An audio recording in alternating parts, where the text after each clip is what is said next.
I was having a long chat last night on Facebook with one of my friends, well, Facebook friends, yeah, whatever.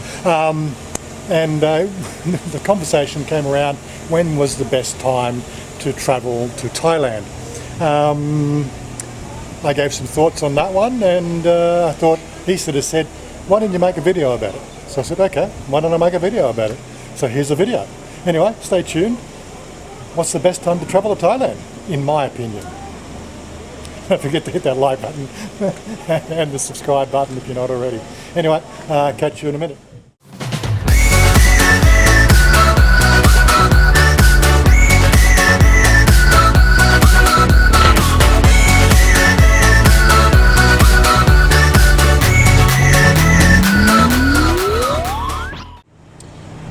Okay, so just starting out, let's just talk about the weather. Yes, yeah, phone talk. Hik Lao. So there's 3 seasons in Thailand, and those 3 seasons are the hot season, the wet season, like we've got now, and the cool season, or I'd like to say the not quite so hot season. There's a temperature variance across Thailand between the hot and the not so hot, maybe around about 6 degrees Celsius in the Bangkok Basin area. Now that does vary from different regions around the country. Like I've been talking to my mate Charles, and their experience, like it's the wet season, and they're getting temperatures right now of 41 degrees Celsius. So there is a variance across the whole of the Thailand area as well.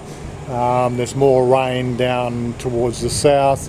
There's cooler temperatures up towards the mountains in the north, and when you go east, you've got that like it's like the western basin of Sydney or New South Wales. It just gets hot, and rain sort of is very, very sort of intermittent, even though it's a monsoon season or whatever.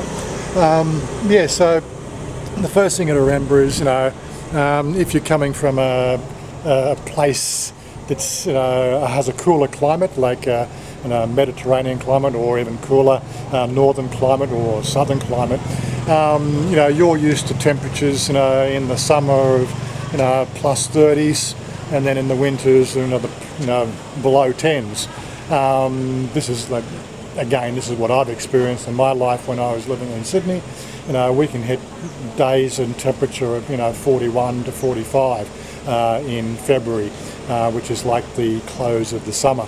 Yet we can barely get the temperature out of single digits in the peak of winter.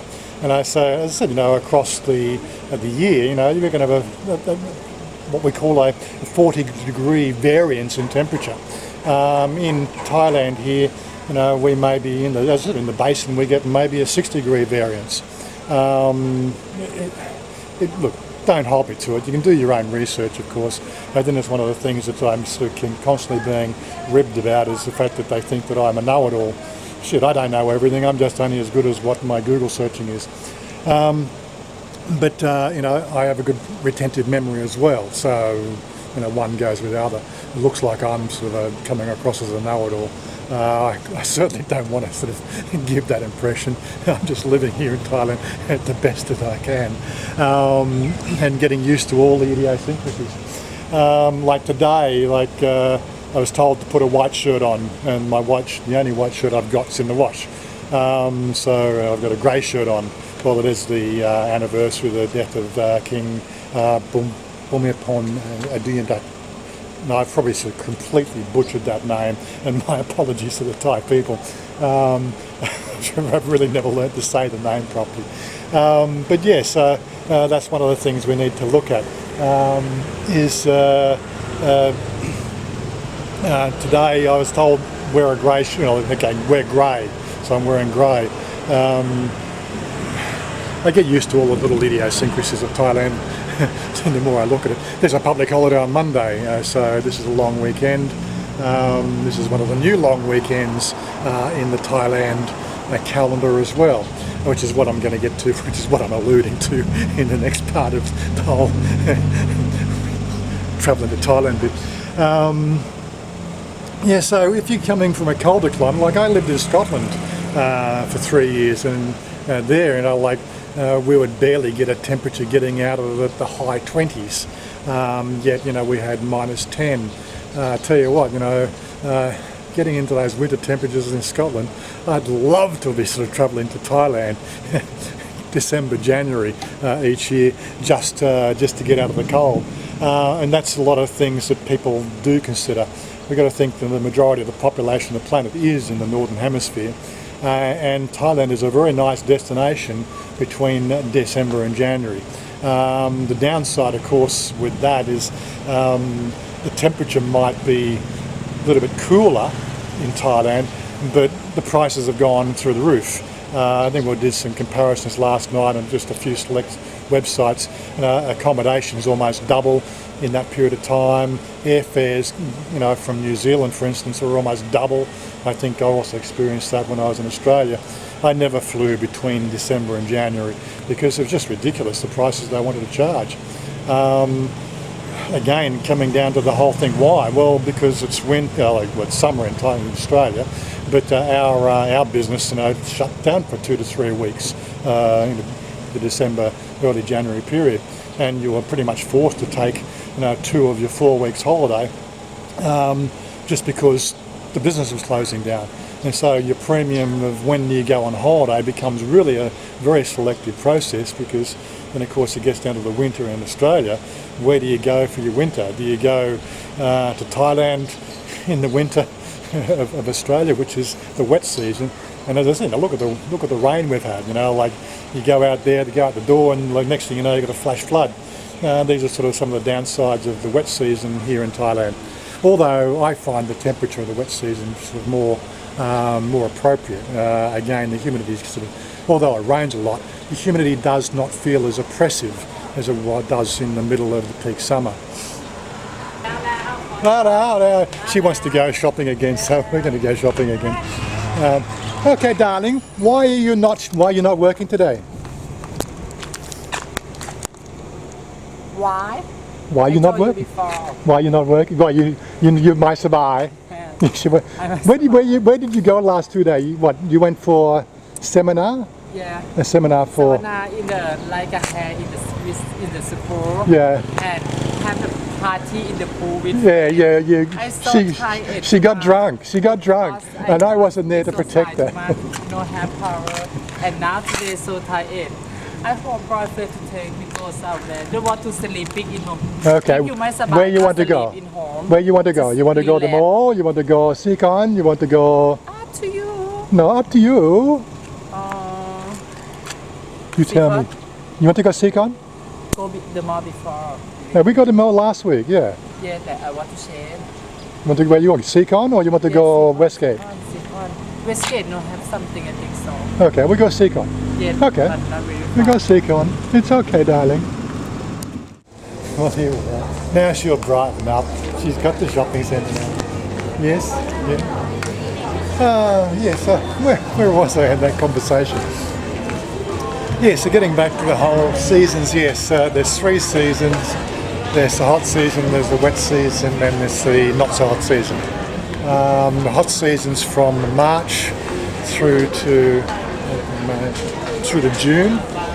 So there's 4 months of the hot season is classified as the hot season. Then the wet season's from July, August, September, October. And then the not so hot season is from November through to February.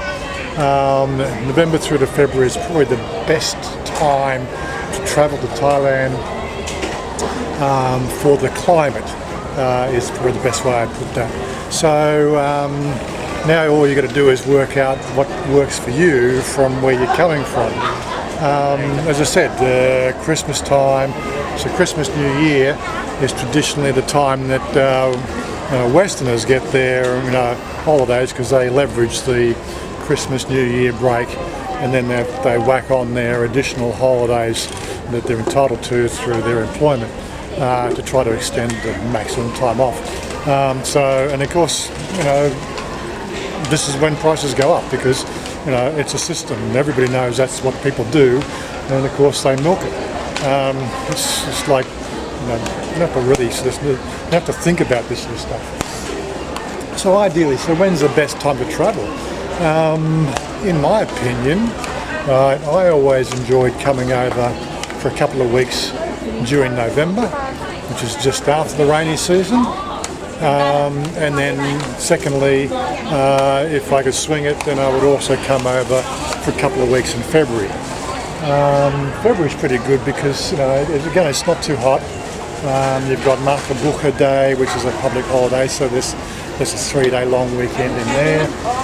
You've also got Valentine's Day, so it's, if you're seeing your girlfriend or something like that over here, it's always good to, do the whole Valentine's thing. This year, I think next year, we've also got a bit of an extra bonus, is the Chinese New Year, I think, starts in the first full week in February. Now, the Chinese New Year is based around the lunar calendar, and it happens to be the fact that it does slide probably 3 weeks over that period of time. So there's a lot to do in February. When it comes to Thai people specifically, and when they get their holidays and what works for attractions. Yes, darling. Well, I'm following you, darling. I'm following you. Yeah, so Thai people generally don't have any particular special time over Christmas, New Year. It's just like a day like any other. New Year's Eve and New Year's Day is a time to celebrate the New Year, but you won't actually find an extended period breaks. It's just like business as usual. The only time the Thais take off is across their New Year, which is between the second and third week in April, which is like Songkran. Another thing we need to talk about there is, so unlike Western society, I can't speak for every society in the West. In Australia, the mandatory employment rules state that you are entitled to 4 weeks paid holiday per year. That's part of the employment agreements and the Labour Council and everything else. It may vary around the world, but as far as I know, I think it was, when I lived in England, it was the same. Not quite sure about America, they might not get 4 weeks. But generally from the countries I am familiar with, there's 4 weeks paid leave every 12 months. Thais, on the other hand, if they're employed in mainstream business, they only actually get 3 weeks holiday. Most people don't know that, but what they also get is they get like 19 public holidays a year, so one offsets the other. So Thais tend to take long weekends and things like that. It's hard to explain, but the only time that things sort of tend to get a bit sideways with holidays is across Songkran. Most people, sort of Thais are looking at a holiday period where they want to actually go and do something. They will do that, and they will travel around the place, and they actually leave places like Bangkok, especially to just get out of the city. It's the 7 deadly days across Songkran. You might have heard of that sort of thing as well. Yeah, so if everybody gets in their cars, some of these cars might not have been driven for 12 months, and they all head north or east or west to go and see family. That's part of the way the system works over here. And actually Bangkok's actually quite a nice place to drive around in because you don't get anywhere near the traffic. But as it comes to attractions and things like that, people seem to be under the misconception of the fact that November through the February is when everything's on. No, in a Thai mentality, everything's happening all the time. You might find some places routinely shut down for maintenance, but that's pretty much just tourist-driven activities. Generally, Thailand does not stop for anybody. It's a 24/7 operation, even over Songkran. Just in Songkran, it's like business itself, like the business tier of society. They'll take the time off and then do their thing. So when you're making your plans, it really sort of comes down to, you know, whatever suits you, really. If you like hot weather, so it's hot and humid, right? The three major zones, which is the south, the north and the east, have variances on that, and of course the central basin, so you might see there's 4 regions primarily, and they'll vary a little bit, but as I said, it's the hot, then it's the wet, and Iceland gets a lot hotter in the wet season and less rain, but you get what I mean. And then of course the cool season, that's when the weather itself is most congenial to Western society, because it's not quite so humid, not quite so hot, and generally sort of much less rain, which makes obviously enjoying the beach a lot more fun. So if you're planning, like I used to travel 4 times a year, so it'll be November, February, June, and then whenever else I could swing something. I've also had, you know, up until 2012, you know, they used to be sort of dotted in business trips, and then business trips really didn't matter about the weather because they had things to do. But yeah, so, you know, I was just trying to maximise the time to come and see her. I wasn't really sort of too fussed with tourist attractions and things like that. Ultimately, it's going to come down to what fits with you, fits with your budget. The only thing I found was expensive, you know, it gets expensive over December, January and through April. They're the 2 times of the year where the prices seem to go up. So outside that, you know, it's the best time. Those 2 periods are the worst times to travel, but Songkran is also probably the best time to travel because of all the water fights and all the celebration that goes on. So it's again something to think about. One offsets the other. You know, if you're coming over in April, yes, it's going to be hot. Right, you're going to have the Songkran celebration, and you're going to have expensive accommodation, and that's about it.